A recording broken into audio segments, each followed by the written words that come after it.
Incarcerated senior leader of the All Parties Hurriyat Conference, Nayeem Ahmed Khan, in his message sent from New Delhi's infamous Tihar jail and released in Srinagar, said Narendra Modi-led fascist Indian government is using colonial-era tactics to suppress the Kashmiris' legitimate struggle for securing their right to self-determination.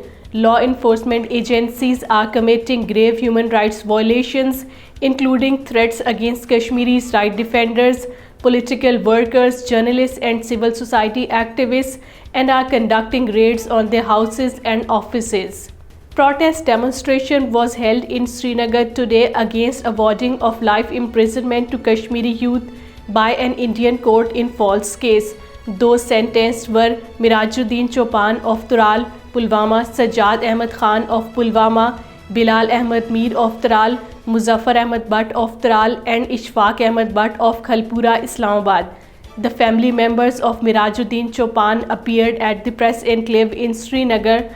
The protesters, mainly women and children, maintained that Miraj was a laborer taking care of his sick sisters and old mother. He was innocent. He was arrested by the police on fake cases.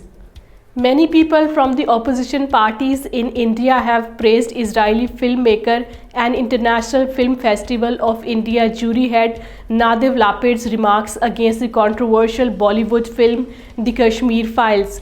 Congress की opposition party termed Lapid's remarks as an embarrassment for the Modi government, saying that hate eventually gets called out.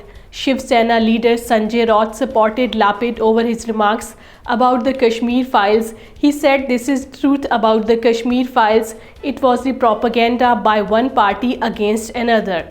Hindutva trolls have descended to target the International Film Festival of India jury and Israeli filmmaker Nadav Lapid for calling the controversial Bollywood movie The Kashmir Files propaganda and vulgar. However, these remarks did not go well with the supporters of Hindutva. Some even started demanding the resignation of Information and Broadcast Minister Anurag Thakur and deporting the filmmaker.